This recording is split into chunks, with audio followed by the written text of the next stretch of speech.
হয়ে যাবা তুমি মাথা কামানি করে বলছে ঘুমাইবো ঘুমাইলে অনেকে চুল অত লম্বা আছে। আমি ঢাকায় কথা বলছি, মেন্টাল হেলথ ইনস্টিটিউটে আমরা পাঠাচ্ছি। আমি সাথে যাবে কে? বাবা থাকবে সাথে আরেকটা আরো দুজন লোক লাগবে।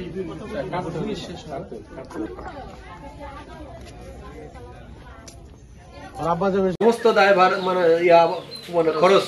স্যার আমি তো আমার একটা বাবু আছে, আমি যে নিয়ে যাবো বা একটা লোক নিবো, আমার এমন একটা লোক না, আমার ছোট একটা বাবু। আপনাদের একজন এখানে প্রতিনিধি দিতে হবে, সাথে একজন প্রতিনিধি গ্রামের বা কাছের লোক লাগবে, যে কেউ হলে হবে না। আমরা ভর্তি হতে যা খরচ সব আমরা উপজেলা প্রশাসন। এভাবে তো একটা মানুষ বাঁচতে পারে না বাবা, একদম অমানবিক অমানবিক এটাতে। আর আপনি কে যাবে সাথে, কে যাবে? আমার তো এমন লোক নাই স্যার, আমার এমন একটা লোক। কালকে অ্যাম্বুলেন্স আর সমস্যা কালকে তাহলে একটা অ্যাম্বুলেন্স ভাড়া করেন। এটা আপনারা কবে নিতে চান? কবে নিতে চান স্যার? আপনারা যেটা আমার স্যার আলামিন স্যারের আছে সবাই আছে, এটা আপনি যেটা ভালো হয় আপনি যদি কালকে নিতে চান নিয়ে যান স্যার। আমি মনে করি স্যার সাথে একজন যেতে হবে স্যার, আমার তো লোক নাই স্যার।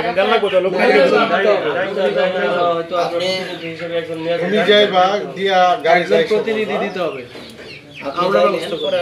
এবং তার চুল টুল কাটা দরকার, এই যে এগুলো তো চুল অনেক বড় হয়েছে। যাইতে পারি না হেদিন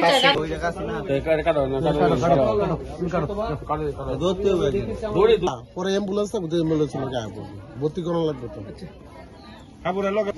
সকালে তোমার মাথা ভিতরে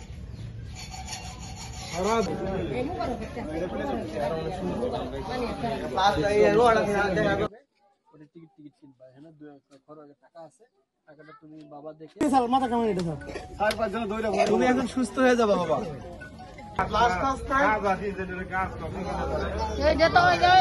মানিকের ঘরে আছে। আগে কি অবস্থা ছিল দেখেন, এটা বললেন এই আনো তাড়াতাড়ি। ইনশাআল্লাহ ভালো হবে।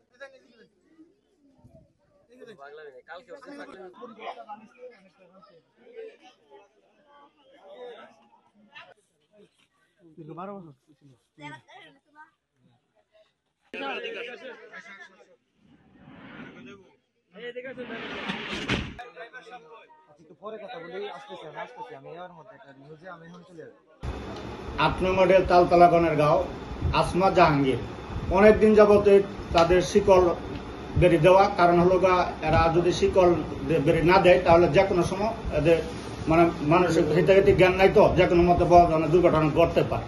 এই জন্যই তাদেরকে শিকল দিয়ে বেঁধে রেখেছে। তা আমরা পরিষদের পক্ষ থেকে সর্বদা সহযোগিতা করব এবং ওনার ফ্যামিলি চলাফেরার ক্ষেত্রে যত ধরনের সমস্যা আছে আমরা চেষ্টা করবো ইনশাল্লাহ করার জন্য। আবারও আমাদের উপজেলা নির্বাহী বিচার মাহিদুল ইসলাম স্যারকে এবং এসিলেন মহোদয়কে এবং ওয়ার্ড মেম্বার এবং মহিলা সংরক্ষিত আসন মহিলা সকলকে ধন্যবাদ জানাই এবং আমার রাজনীতি উন্নয়নের সকলকে ধন্যবাদ জানাই এত সুন্দর একটা উদ্যোগ সামনে নেওয়ার জন্য। সকল ইনশাআল্লাহ আমরা তো আশা করি যে সে ভালো হবে, এটাই আমরা সবাই দোয়াও করি যে সে ভালো হয়ে যায়। দুজনই আছি এই, সে আমার সাথে 2 বছর কলার ব্যবসা করছে। সে অনেক ভালো মানুষ, ভালো মনের মানুষ ছিল, হঠাৎ করে সে এরকম হয়ে গেছে আর কি। কারণ আপনাকে সব বান্ধা রাখতো, বান্ধা ছাড়া রাখুন কিছু না, মানুষের ক্ষতি হচ্ছে, খুবই ক্ষতি করছে, বান্ধা তৈরি দিছে। প্রায় আমরা দেখছি আবার মেয়েটা গান আবার গানও কইতো, আবার ইয়াও করতো। কতদিন ধরে মাধ্যমে আমি পেয়েছি, আমি শুনে সাথে সাথে আমি এসেছি সমাজসেবা অফিসারকে সাথে নিয়ে। এবং এটা আমার কাছে এত খারাপ লেগেছে যে এই দুজন মানুষ ভাই বোন, আপন ভাই বোন 12 বছর ধরে তারা শিকলবন্দি আছে। এটা তো অমানবিক, এটা তো আসলে চলতে পারে না এটা।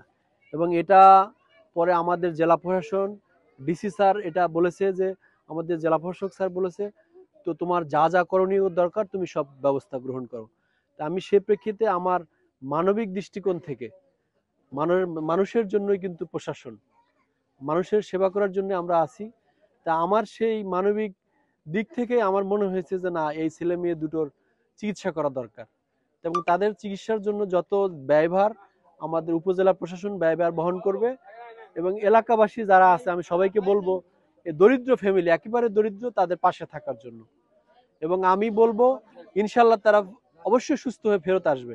এবং আমি ঢাকা মেন্টাল হেলথ ইনস্টিটিউটে কথা বলেছি, পরিচালক স্যারের মাধ্যমে কথা বলেছি আমি, সেখানে তারা বলেছে যে আপনি পাঠিয়ে দেন, সমস্ত দায়িত্ব আমাদের, আমরা ব্যবস্থা গ্রহণ করব এবং আমরা আর্থিকভাবে তাদেরকে সাহায্য করব।